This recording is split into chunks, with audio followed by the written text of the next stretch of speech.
Estamos de volta no Ação e Reação, hoje 21 de junho, quarta-feira de 2017, dia do profissional de mídia.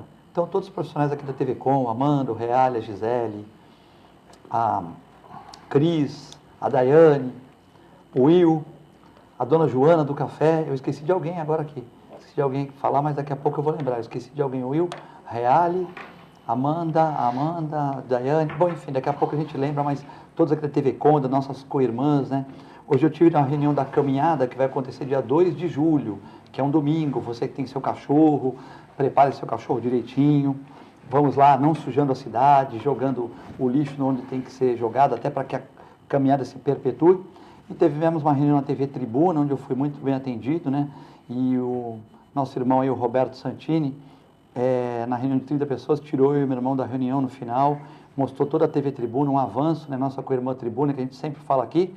E tive a grande satisfação de ele falar brincando que a gente é concorrente dele, né? Mas que mesmo assim ele gosta muito da gente. A gente sempre deve muito às imagens do G1 e da TV Tribuna, realmente um estudo fenomenal, né? E onde a Tribuna funciona e tem outro estúdio paralelo para que se dê algum pane, né? Eles têm outro estúdio funcionando ao mesmo tempo, né? Então, coisas de uma TV Globo, de uma família que soube evoluir, né? No trabalho da Tribuna, e a nossa co-irmã Tribuna, assim como Santa Cecília, Record, aqui a TV Com, nós já cedemos imagem para eles raramente e pegamos muitas imagens da TV Tribuna. Queria dar um abraço para o Roberto Santini, ele que se recupera de uma pequena cirurgia, está muito bem, para o Marquinhos, para toda a família Santini, parabéns, né? E por mais esse evento aí da caminhada, que é um evento que não é um evento, é um evento até deficitário no momento atual, mas que a Tribuna vai levar à frente esse projeto dos animais, né? Hoje nós tivemos um pônei amarrado também em São Vicente. Esse é um problema metropolitano, né? Dos animais, dos maus tratos, que nós vamos discutir aqui. Temos o problema lá do Wesley, que o Temer pôs uma ação no Wesley Batista, mas no Wesley parece que não foi aceitação. Enfim, temos vários problemas, né? Temos aquele ônibus que foi incendiado aqui no domingo, né? Da Piracicabana, que nós vamos pagar isso através de impostos. Tem uma iniciativa do prefeito Paulo Alexandre, que quer diminuir o salário dos comissionados, né? Pessoa que fica num cargo ganha 20% por ano, vai quebrar as prefeituras, né? Então, tem gente que é a favor que o cara vá para o cargo e não ganhe nada, volta para o seu cargo de origem. Antigamente ficava um dia no cargo e já incorporava. O cara era lá, limpador de rua, nada conta, parabéns para os limpadores, ia para um cargo de secretário um dia, voltava num buraco de feriado, incorporava 15 mil para ficar limpando a rua. Então é muito complexa a questão e o prefeito Paulo Alexandre Barbosa, no momento de crise, está pondo o dedo nisso.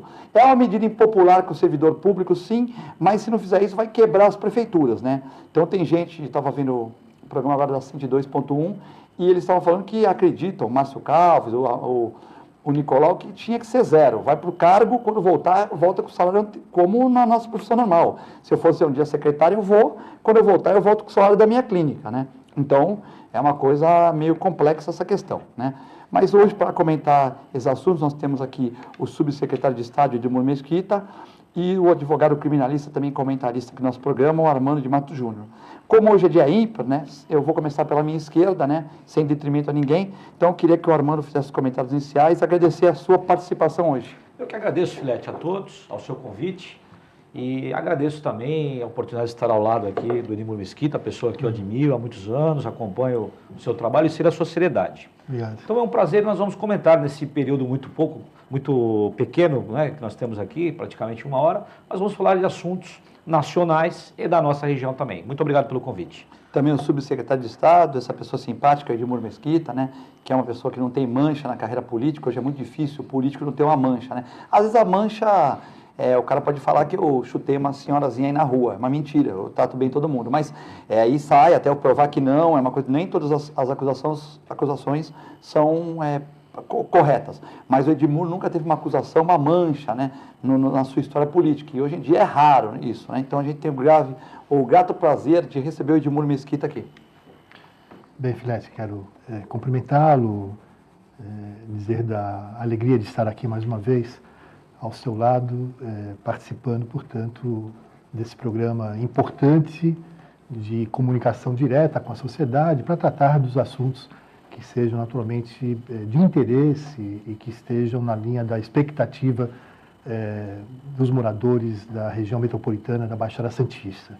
Também cumprimentar o doutor Armando, advogado das lides daqui da nossa cidade de Santos, né, e que goza também de um prestígio destacado, tanto na classe dos advogados como na sociedade como um todo, sendo um advogado que tem uma postura ética irretocável. Então, também quero aqui manifestar esta honra de estar participando, portanto, ao lado, né, nesse programa, ao lado de duas figuras. Muito obrigado.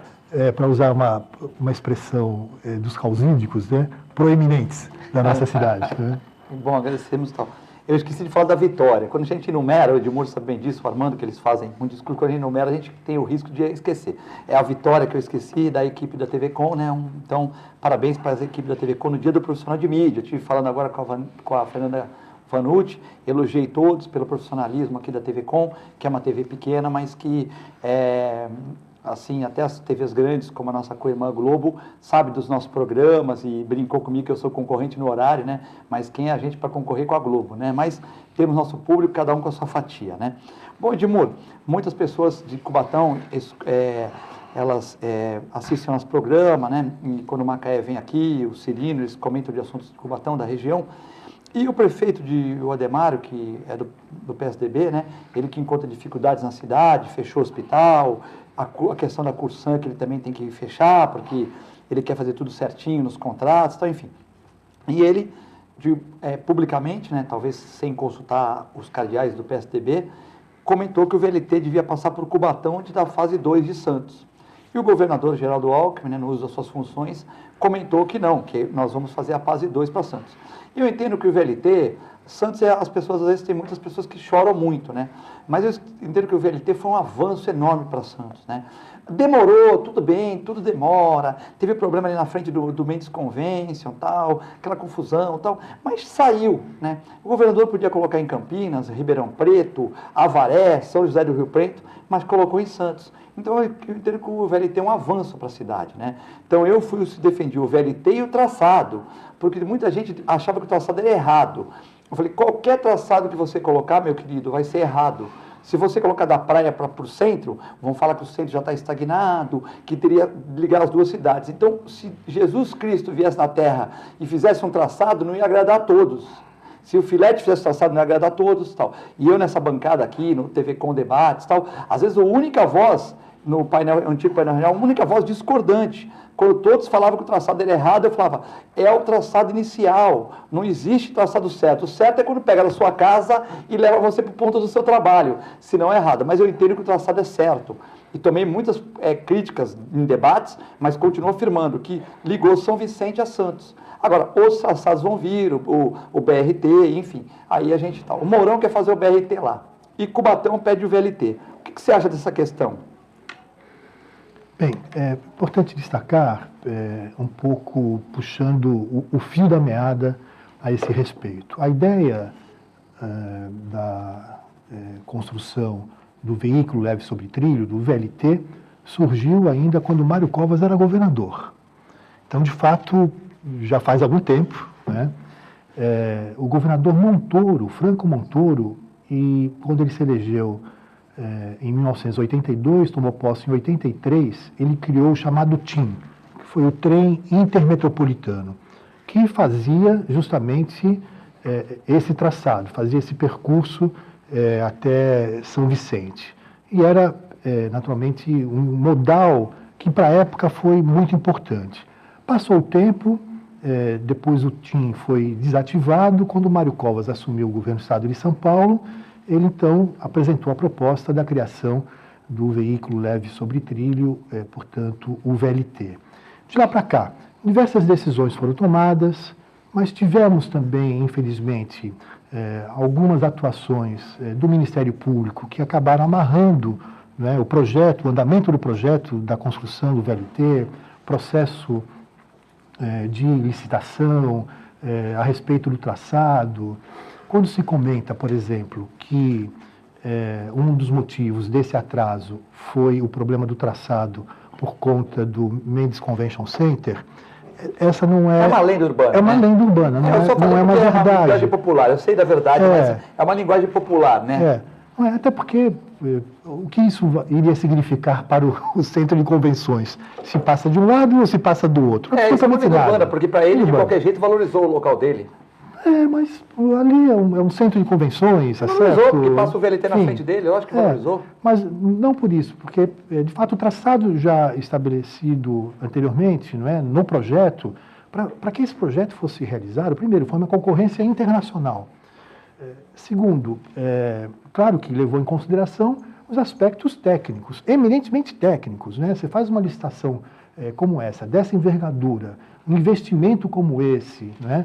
É claro que a base do projeto ela tem que ser eminentemente técnica, nenhum conteúdo de natureza política é levado em consideração.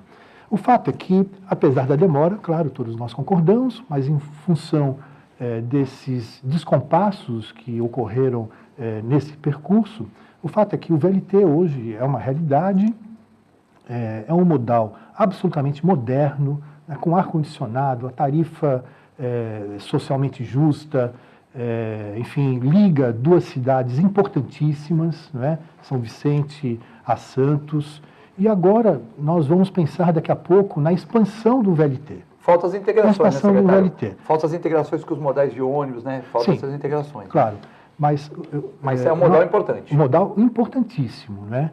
E, muito provavelmente, depois de concluir essa etapa aqui no município de Santos, né, muito provavelmente o próximo passo seja dado na direção da área continental de São Vicente, porque ela sai lá do Barreiros, da Ponte do Barreiros. A área continental de São Vicente, para vocês terem uma ideia, é como se fosse a 10ª cidade da região metropolitana da Baixada Santista. É uma cidade, são 120 mil habitantes, cuja participação do poder público, do Estado, eu falo Estado lato sensu, é muito pequena, muito pequena. É uma região que tem carências enormes, gigantescas. 40 anos foi abandonada, um pouco abandonada, né? Gigantescas, né? E agora, fruto dessa parceria com o Pedro Gouveia, com o governo do Estado de São Paulo, claro que nós vamos ter um olhar diferenciado para uma área que nós consideramos absolutamente prioritária. Vale dizer que a expansão do VLT para a área continental passa a ser, do ponto de vista social, um atendimento para integrarmos esta região. Na sequência, aí sim, vamos pensar então como expandir ainda mais o VLT para o litoral sul, até Peruíbe, né? Já num outro tipo de modal, que pode ser eventualmente o BRT, e depois também entrando em Cubatão e Guarujá. No caso de Guarujá também há essa possibilidade, mas isso é uma etapa ainda muito mais posterior. Mas queria destacar aqui a importância do VLT, porque o maior fator de integração de uma região metropolitana ou aglomerado urbano é justamente o transporte, porque as pessoas se locomovem, elas se deslocam de uma cidade para outra, né? Pessoas que moram aqui em Santos, trabalham em São Vicente, ou pessoas que moram em São Vicente, têm família em Cubatão, vão visitar a cidade de Peruíbe, do litoral sul, ou lá para Bertioga. Portanto, o fator de integração de uma região é definitivamente o transporte. Eu tenho 2 funcionários de São Vicente que moram lá na área continental que vêm de moto, né? E a gente fica sempre preocupado. Eu sou realmente, quando tiver integração, vai descer na ponta da praia ali, vai ser muito importante. Eu acredito que o modal foi muito bom para Santos. O que você acha, Armando, do modal? O VLT é uma realidade hoje, né? Vou acompanhar as palavras do Edmundo Mesquita e vou fazer só um contraponto aqui. Ele falou de 120 mil habitantes. Bertioga tem menos que isso. Então, realmente, é maior que muitos municípios, dentre eles Bertioga, que, se eu não me engano, tem 50 mil habitantes. Então, a parte continental de São Vicente é um colosso, né? Mas o que eu queria ponderar sobre o VLT, em primeiro lugar, é uma obra fantástica, é uma obra cara, porque em alguns momentos você precisa desapropriar. Quando a linha passa na sua casa, o governo precisa pagar o que vale a sua casa e seguir com a linha. Então não é uma obra barata. Aqui em Santos, obviamente, isso foi um custo bem inferior, porque a linha já estava pronta, porque ali passavam composições de trens. Nós temos 30 anos, mais que isso, sabemos disso. Nós até observamos isso, né? Os trens passavam ali na costa, etc. Então essa linha estava pronta. Em alguns momentos, precisaram pagar as desapropriações.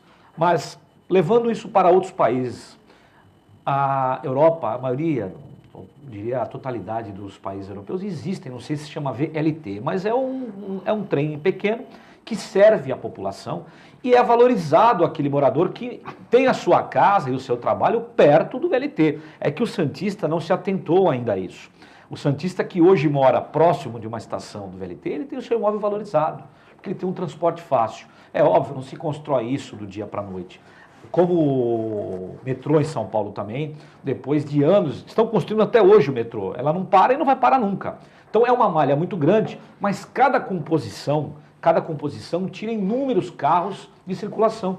Esse é o futuro, o transporte em massa é o futuro. Semana passada eu estava em Portugal, andei muito de trem, e lá o português se locomove muito facilmente entre cidades, Edmur, de trem, uma tarifa pequena, depois ele faz a troca, muda de direção naquela mesma tarifa.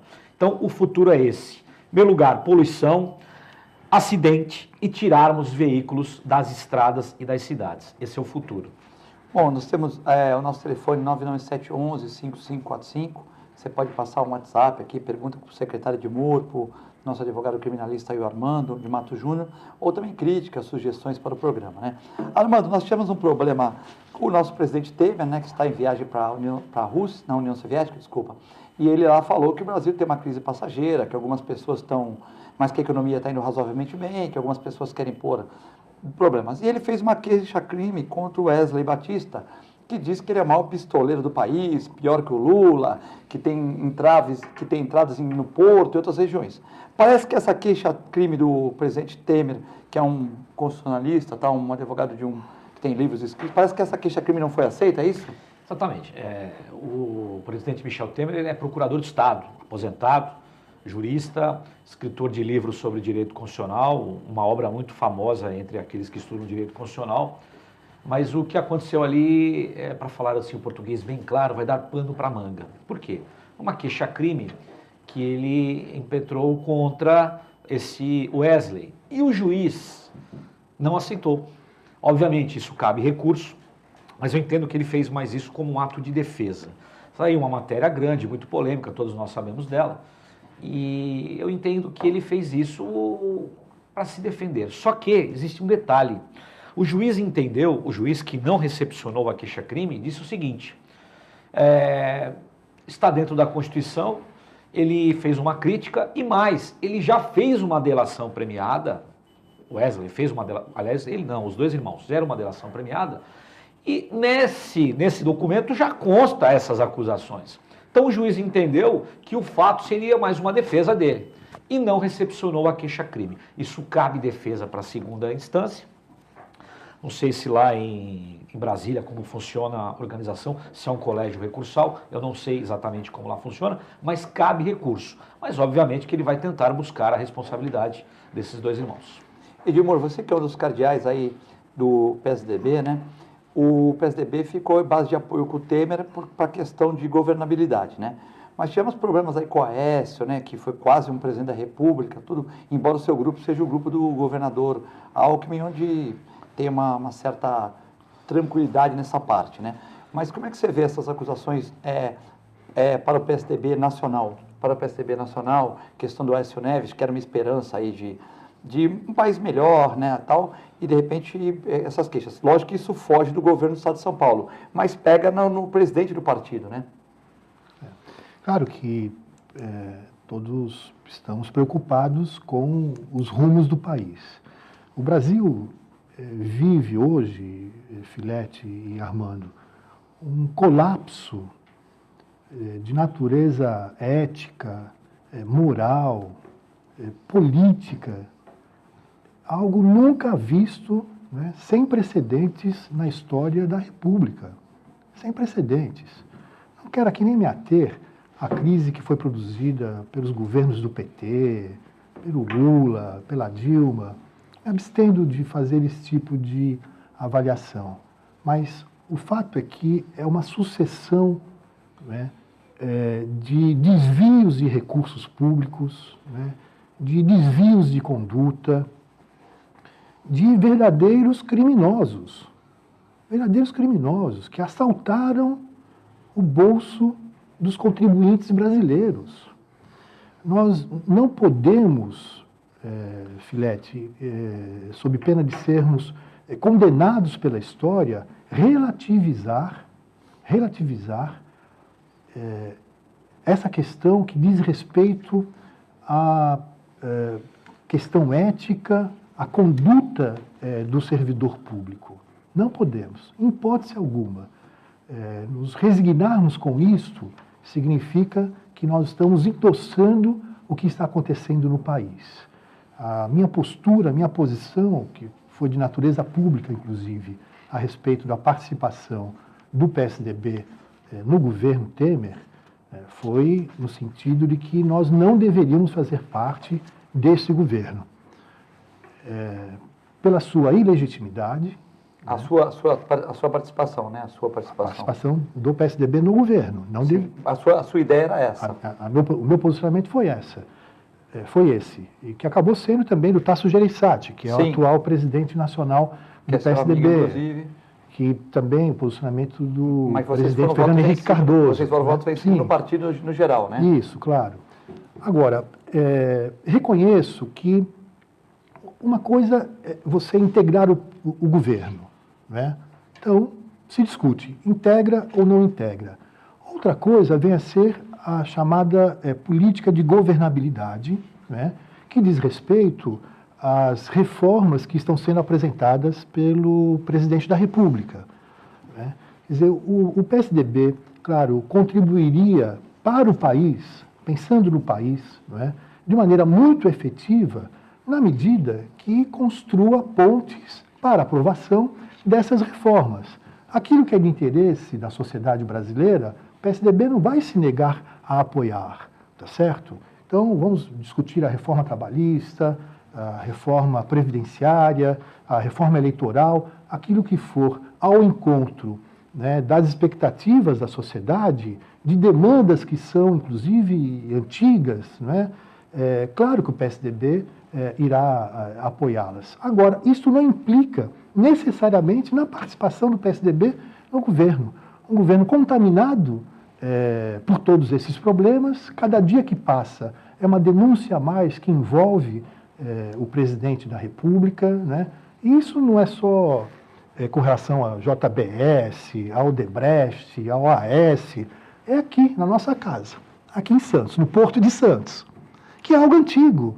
Quem que não está na vida pública, ou mesmo aqueles que estejam um pouco à distância, não tem conhecimento de que o presidente da República sempre teve um interesse objetivo, diretamente ligado ao Porto de Santos. Isso me pergunta para todos nós sabemos. Qualquer pessoa do cais, estivador, conferente, claro. Pessoas da política, pessoas que leem, todos vão saber disso. Claro. Então, isso é de domínio público, né? Enfim, eu acho, portanto, que isso terá que ser reavaliado, porque daqui a pouco é uma outra crise que irá se abater sobre o presidente e não é possível ficarmos, enfim, indiferentes a essa situação. O país só vai ter condições de superar a sua crise econômica na medida que supere, no primeiro momento, a crise política. A política acaba contaminando a economia, claro.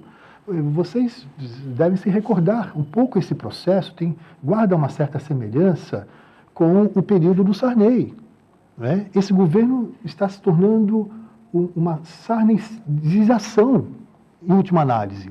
Não tínhamos a inflação daquela época, claro, mas do ponto de vista dos desmandos, né, são piores do que naquele período, piores.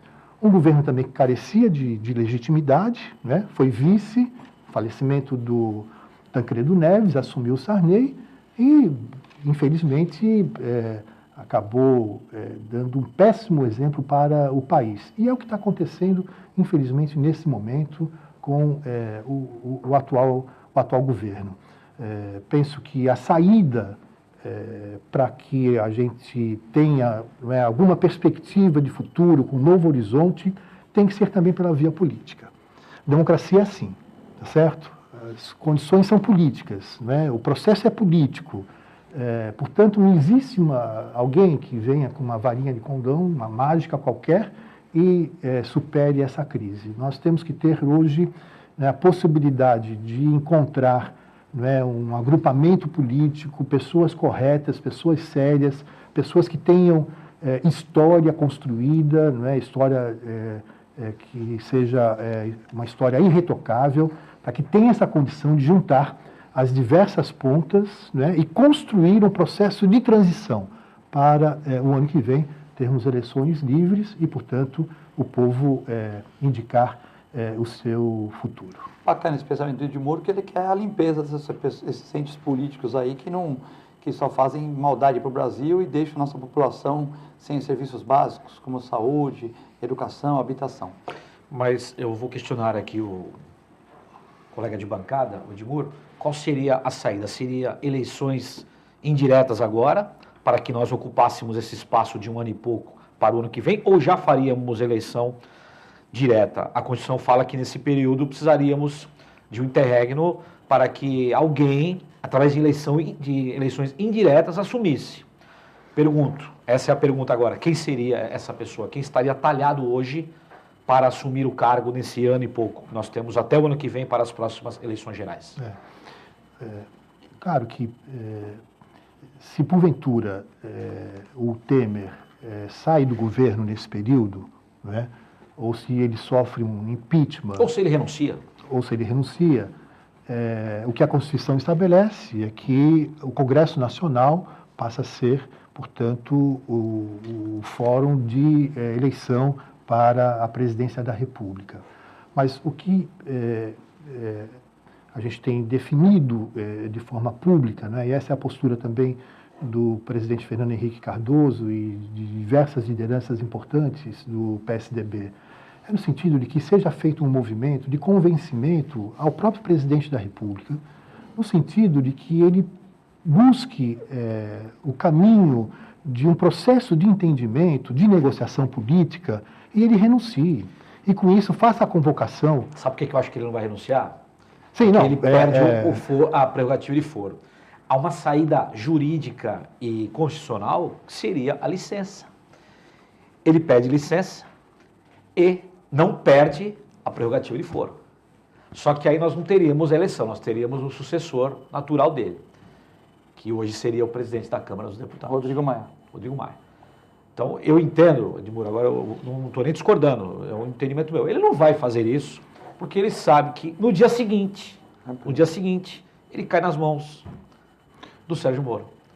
Então, até por uma questão de segurança dele, de preservação dele, da espécie dele, ele não vai fazer isso. Mas na medida que, em razão da defesa que ele vem apresentando, negando, se bem que ele nega num dia, outro dia tem que desmentir aquilo que foi dito, tem que voltar atrás, não é? Ele está apagando um monte de incêndio, mas ele está apagando um monte de incêndio, mostrando que está tentando fazer a governabilidade, mas está difícil porque são muitas acusações e muitas provas concretas, né? Você imagina, a respeito da utilização do jato, quando ele foi para a Bahia, depois da Bahia foi para Brasília. Quando ele fala, a primeira nota que foi dada, qual foi? De que ele tinha utilizado um jato da Força Aérea Brasileira, da FAP. No outro dia teve que desmentir, dizendo, não, de fato, ele usou o avião que pertencia à empresa do Wesley, mas ele não sabia de quem era. Dá para levar a sério uma situação como essa? Evidentemente que não dá. Você, como gestor público, você não vai pegar um avião de quem você não sabe quem é. Claro, ainda mais caindo avião, caindo um monte de avião. Caiu o avião com o Eduardo Campos, caiu o avião tal. Pode entrar em táxi de quem você não sabe quem é, mas do avião você não vai entrar. Mas um presidente da República não vai querer entrar num avião, sabendo que já tivemos acidente com o ministro, acidente com o político. Você não vai pegar um avião que você não sabe de quem é, até por uma sabotagem, né? Uma sabotagem. O cara não vai, ele tem serviço de inteligência para ele não vai fazer isso, né? Não, e tudo converge sempre para o epicentro dessa crise, que é o próprio Temer. Tudo passa por ele. Todas as denúncias estão passando por ele, todas. Agora, ainda ontem, mais uma nova denúncia. Enfim. Até a pessoa esqueceu um pouco o Lula e a Dilma, né?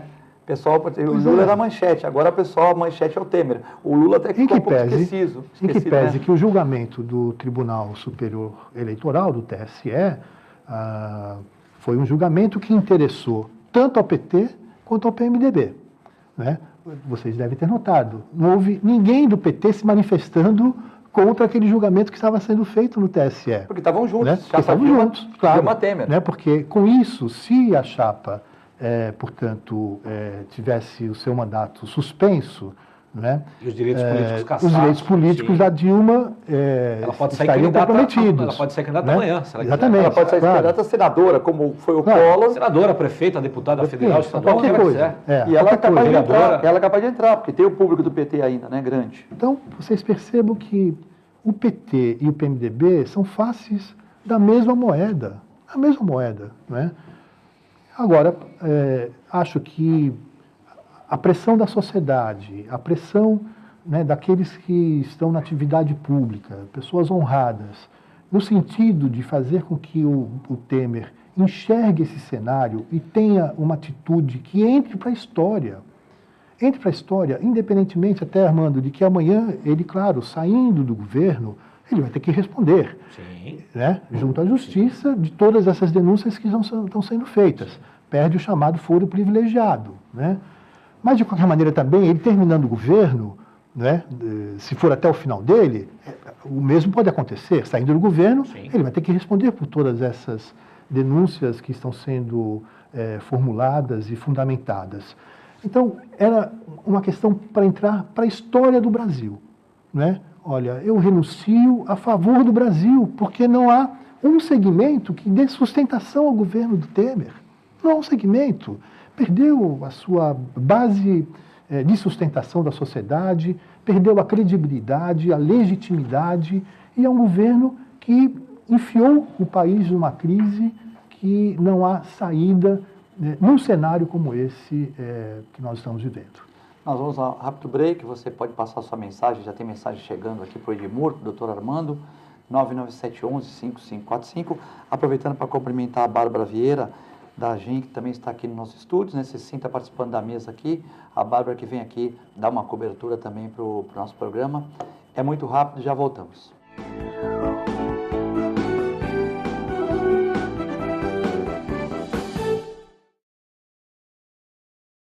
Com o objetivo de atender cada vez melhor, o Plano de Saúde Santa Casa oferece a você e a sua família uma ampla rede de atendimento em Santos, São Vicente, Praia Grande, Cubatão e Guarujá. Além de contar com a melhor equipe médica e multiprofissional do litoral paulista.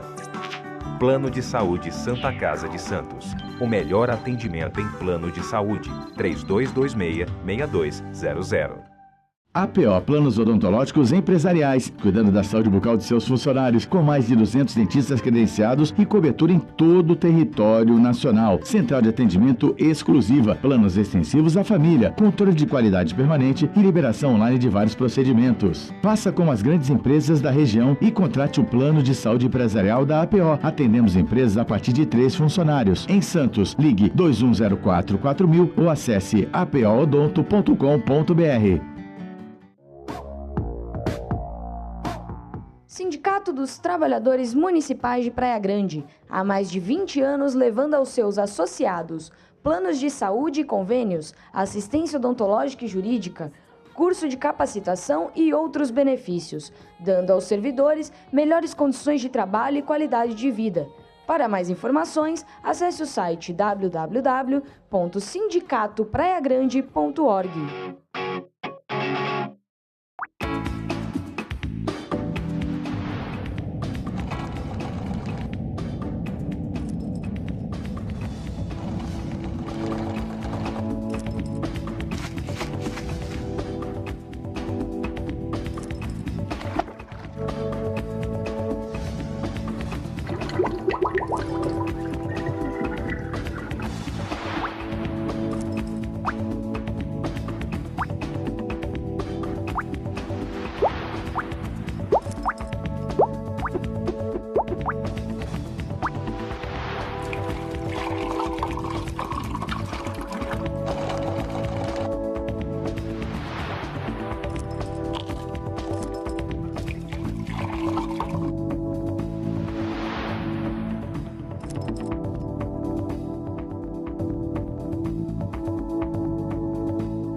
A Clínica Multiimagem é especializada em exames de radiologia e diagnóstico por imagem.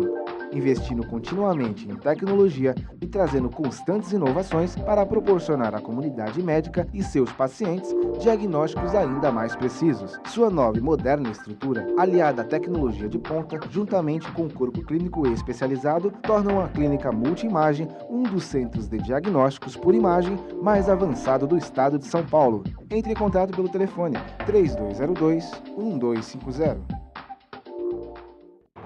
Sintracomos, um sindicato forte a serviço do trabalhador. Este é o Sindicato dos Trabalhadores das Indústrias da Construção Civil, Montagem e Manutenção Industrial e do Mobiliário de Santos, Cubatão, Guarujá, São Vicente, Praia Grande, Mongaguá, Itanhaém, Peruíbe e Bertioga. Associe-se ao Sintracomos e faça parte da nossa família. Administração, Presidente Macaé Marcos Braz de Oliveira. A melhor programação, RVD. Mande a sua mensagem para o nosso WhatsApp 13 997 72 8946. Peça sua música, mande seu recado e concorra a muitos prêmios. Rádio RBD, música e esporte para você. APO Planos Odontológicos Empresariais, cuidando da saúde bucal de seus funcionários, com mais de 200 dentistas credenciados e cobertura em todo o território nacional. Central de atendimento exclusiva, planos extensivos à família, controle de qualidade permanente e liberação online de vários procedimentos. Faça com as grandes empresas da região e contrate o plano de saúde empresarial da APO. Atendemos empresas a partir de 3 funcionários. Em Santos, ligue 2104-4000 ou acesse apoodonto.com.br.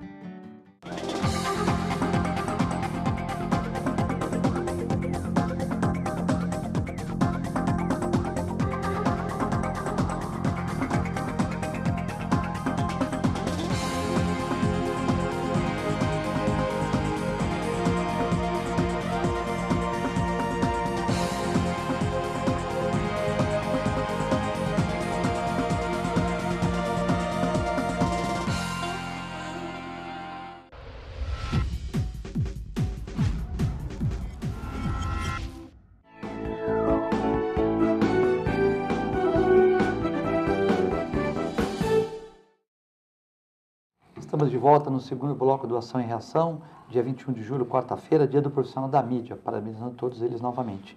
Hoje os convidados, o subsecretário de Estado Edmundo Mesquita, também o advogado criminalista Armando de Matos Júnior. Muitas perguntas para o programa, né? A dona Ivonete, sou fã do Edmundo Mesquita. Opa. Guarujá com VLT, quanta alegria. Pessoal do Guarujá vendo aí pelo www.tvcomsantos.com. Mário Gil de Portugal. Edmundo, o Brasil não vai ficar um país ingovernável? Está chovendo, estou vendo pela bancada, né? Está chovendo, aqui está muito calor. O Brasil virou uma cleptodemocracia, uma democracia onde alguns políticos, ou a maioria, está roubando muito. É o Mário Gil, cantor internacional de Lisboa, vendo o programa aqui. Que horas são em Lisboa agora? 4 horas a mais. 4 horas a mais? Exatamente 4 horas. O fuso 4 horas na frente, Então por conta do horário de verão deles. Então são lá em Portugal, deixa eu pôr meu dedinho aqui, são 6 da tarde. 6 da tarde. Aquele café bacana lá na... Sol ainda, hein? Sol ainda. Está escurecendo 9h30, 10 horas. Tu veio queimadinho de lá, pegou uma Peguei praia, sol, peguei muito lá. calor e uma pena que os portugueses estão com um problema muito sério por conta desse incêndio. Aproximadamente 60 pessoas morreram por conta... Maior acidente em Portugal, né? Maior acidente, né? A pista muito seca, a terra muito seca, a vegetação seca, certamente ou por um raio ou alguém jogou uma bituca de cigarro sem querer e causou um problema muito sério. Muito quente Portugal semana passada e essa semana aqui também. Então, Edmundo, a Ivonete, sua fã, manda um abraço, falou que se você se candidatar é voto certo dela no Guarujá e falou da nossa... E o Mário Gil que fala da nossa país ingovernável, dessa república, democracia de ladrões, né? E manda um abraço para você também. Bem, a Ivonete, registro aqui também o meu agradecimento, um beijo carinhoso a você e obrigado pela relação de confiança, né? E com relação à observação feita pelo Mário Gil. Olha, eu tive pensando um pouco a esse respeito outro dia, não é? Os Estados Unidos passou por uma crise em 1929, uma crise extremamente profunda. Grande Depressão. Né? A Grande Depressão. Quando poucos imaginavam que a partir da década de 30 os Estados Unidos pudessem entrar numa rota de crescimento, de desenvolvimento e chegar a essa potência, a esse império que é hoje, poucos acreditavam nessa hipótese. Né? Eles tiveram, e a população teve uma capacidade de superação, uma tal rapidez, uma tal velocidade, né? Que hoje, então, os Estados Unidos, naturalmente, são o que são. Né? E aí eu estabeleço um paralelo a respeito do Brasil. O Brasil é a 7ª economia do mundo, 7ª, 8ª, oscila entre a 7ª, 8ª, 9ª economia do mundo. Eu não vejo hoje, infelizmente, qualquer perspectiva de que essa economia, ela, na verdade, esteja a serviço da sociedade. Da sociedade. Essa economia ela é concentradora. Ela é concentradora. Nós criamos, infelizmente, e eu acho que isso se aprofundou nesses últimos anos, né? Longe de mim de pensar e ter uma postura, eu diria, né, preconceituosa a esse respeito, mas foi criada uma certa sub-raça no país, que você não muda isso do dia para a noite. São décadas, né? Até que haja um aperfeiçoamento a esse respeito, né? E as pessoas, portanto, vivam num outro clima, num outro modelo de sociedade, né?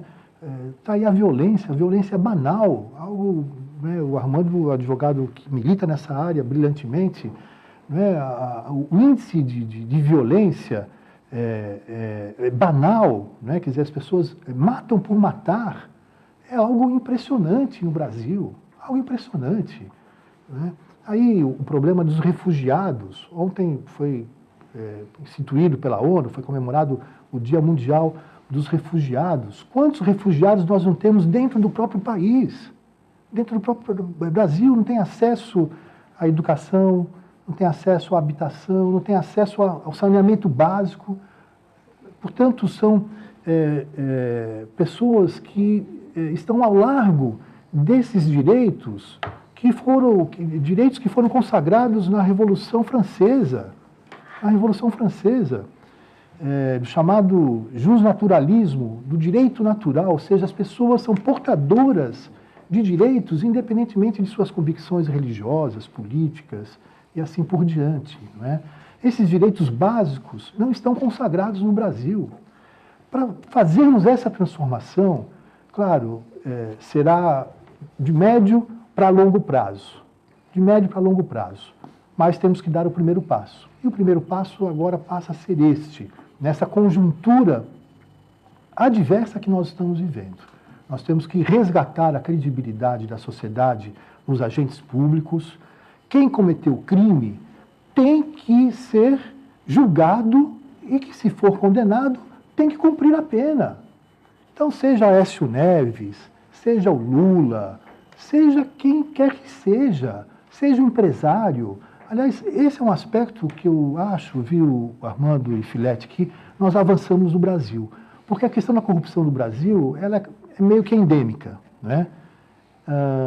Bem, mas há um dado interessante sobre tudo isso. Pela primeira vez, nós estamos olhando a outra ponta do corruptor, tá certo? Que é o grande empresário, coisa que nós nunca fizemos na história do Brasil, né? Hoje, você imaginar que o Marcelo Odebrecht esteja cumprindo a sua pena, certo? Já há mais de um ano na prisão, é algo que significa um avanço do ponto de vista daquilo que nós sempre assistimos na nossa história, né, da impunidade. Como ele mesmo avançamos, falou. Como ele falou, ele falou, meu avô já praticava assim, porque senão ele não conseguia fazer nada. Ele falou, lógico, ele jogou a culpa no sistema. O meu pai já fazia assim, sem acontecer nada. E eu, que sou o filho que herdei esse tipo de serviço onde que eu tinha para fazer uma obra, pagar alguém, ou algumas pessoas, eu que vou preso. Ele chegou a comentar isso. Mas aí nós observamos um antagonismo muito grande. Isso. Olha só, na verdade são 2 anos, ele está quase há 2 anos, completou agora 2 anos recluso mesmo, fechado. Acho que 2 anos e alguns dias, né? Não, 2 anos agora, essa segunda-feira. 2 anos e alguns dias. Perfeito. vai precisar ficar mais um tempo para depois migrar para o semiaberto e depois para o aberto em casa monitorado. Muito bem. O outro, muito esperto, muito bem assessorado, diga-se de passagem, os dois irmãos, se adiantaram, procuraram o Ministério Público e fizeram uma delação que foi muito vantajosa para ambos e hoje isso é questionável. E vou adiantar, não vou mexer nisso, porque se mexerem vai desmoralizar as futuras delações. Porque aquele outro criminoso que queira procurar o seu advogado, o Ministério Público para fazê-la, fala, poxa, mas derrubaram a dos dois irmãos lá no passado, se isso acontecer, estou falando, né? Hipoteticamente. Então não vou mexer. Mas o Odebrecht está preso. E os outros dois se adiantaram, foram à frente. Da JBS? A JBS, correram no Ministério Público, ofereceram tudo.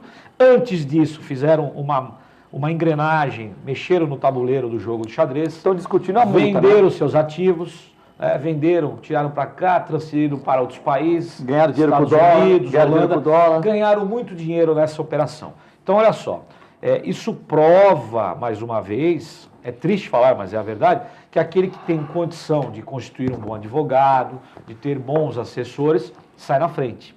E aquele miserável vai depender da Procuradoria, da Defensoria do Estado, que é muito boa, diga-se de passagem, funciona muito bem.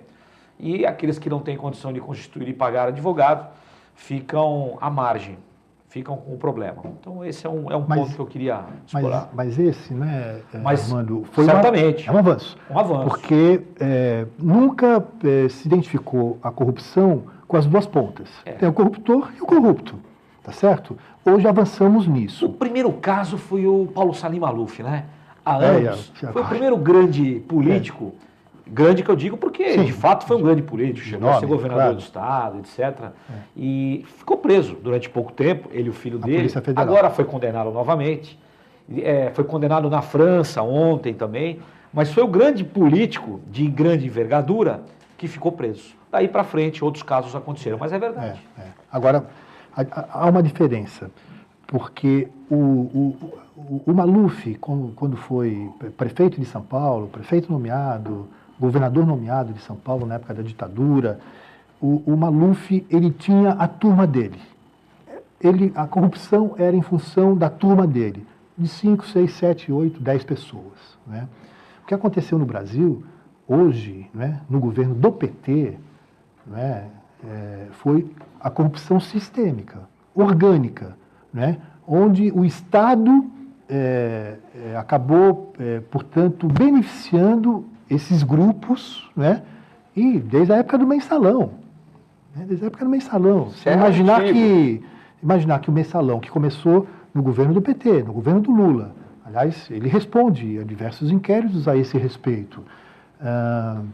Imaginar que se pagava por mês para um deputado votar sobre uma determinada matéria. Olha onde nós chegamos. Né? E essa corrupção se deu em todos os níveis. E o aparelhamento do Estado, nem se fale, era do ascensorista até o gabinete do ministro de Estado. O PT, infelizmente, jogou na lata do lixo a sua história. Né? Comprometeu a sua história, jogando, portanto, aquilo que construiu ao longo do tempo, né? Um partido que estava assumindo uma nova feição da social-democracia, do ponto de vista de conceitos políticos, estava se aperfeiçoando, mas em razão dessa velha tese absolutamente ultrapassada de que os fins justificam os meios, o PT, infelizmente, acabou se envolvendo nesse lamaçal. Temos muitas perguntas aqui, algumas vamos começar com as que são as afirmativas. Geraldo Alckmin é mais preparado, segundo o Ricardo Pragrande. O Aécio é bandido, deveria ser preso. E o Temer não vai sair. Todo mundo sabe que o Temer é dono do Porto, a Claudiane de São Vicente. Não sei se é dono do Porto, mas enfim. Parabéns ao Filete pelas perguntas sobre Edmur, né? Que tal. E agora muitas perguntas, né? O Uriel Vilas Boas, junto com o Lupécio Mussi, manda um abraço para todos aqui. Fala para você tomar um café com ele, da 102.1. E você também, Armando, para vocês passarem lá para tomar um café com ele, né? 102.1 lá no Gonzaga. Também está vendo o programa. E o Uriel, a Claudiane, enfim, vamos resumir as perguntas aqui. Elas perguntam para o Edmur e também para o Armando, o que ele acha das críticas que são feitas ao PMDB, ao PT, e o PSDB está apoiando, né? O Edmundo já falou que ele, por ele, não apoiaria, mas ele não pode vencer a maioria. Mas, enfim, o Uriel pergunta sobre as críticas que são feitas ao Temer e à Dilma, e vocês apoiando todo esse lamaçal, e pergunta para o Armando, também o Uriel, se a OAB foi criticada pelo Miguel Reale Júnior pela questão do pedido da impugnação da chapa e tal. Uriel. Sim, eu faço parte da ordem, óbvio, eu sou advogado. Uriel também, e o Edmundo também. E farei uma crítica. E eu acho que roupa suja deve ser lavada em casa, mas nesse caso não há como. Até porque a ordem, quando aconteceu, foi a um domingo. Não era um dia normal, era domingo, reuniu lá os conselheiros para tentar aprovar o impeachment do atual presidente. Era um pouco prematuro, naquele momento entendo ser um pouco prematuro. Hoje nós já temos outros subsídios, nós temos provas, mas naquele instante eu entendo que a ordem adiantou-se, deveria aguardar um pouquinho mais. Hoje não, hoje está claro, qualquer estudante aí de direito consegue verificar, sentir que a prova está aflorando realmente e que há subsídios. Só que existe um outro detalhe, é aquilo que nós estamos falando agora aqui. É o momento para isso? Vai parar o país? Nós vamos colocar uma outra pessoa? O que vai acontecer? De cara a moeda vai disparar, né? O problema de bolsa, etc. Então, precisamos repensar sobre isso. Agora, quanto ao PSDB, a palavra... Edmur, temos poucos minutos para encerrar o programa. Você já deu a sua posição pessoal, mas só para responder por Uriel, que essa questão do envolvimento do PSDB nacional com o PMDB. Não, é isso que nós abordamos aqui, tá certo? Naturalmente, o PSDB apoiou o governo do PMDB em razão do impeachment da presidente Dilma, né? O Uriel é uma pessoa que eu tenho uma profunda admiração, mas quem tem que justificar o Temer no governo não somos nós, é o próprio PT, né? Pois foi a coligação que foi feita, afinal de contas, entre o PT e o PMDB. Ou seja, durante 8 anos, o PMDB foi importante para o PT, o Temer era a melhor pessoa do mundo, era a pessoa, enfim, de conduta mais ilibada, séria, né? E, de repente, passou a ser o algoz do PT. Quem, portanto, tem que justificar essa relação promíscua, né, entre o PT e o PMDB são os militantes do PT. O Augusto Capa de Casa, o nosso chefe aqui, brincadeira, quem tem chefe é índio, né? Parabeniza a equipe da TV Com pelo dia de hoje, o Edmundo Mesquita e também o Armando, né? E queremos agradecer ao subsecretário, também a jornalista Bárbara Vieira, que está aqui, né? Pelo programa, também o Armando, que deixou seus negócios para vir aqui. Queremos desejar um final de dia muito bom para vocês e continue com a nossa assistência à programação. Muito obrigado.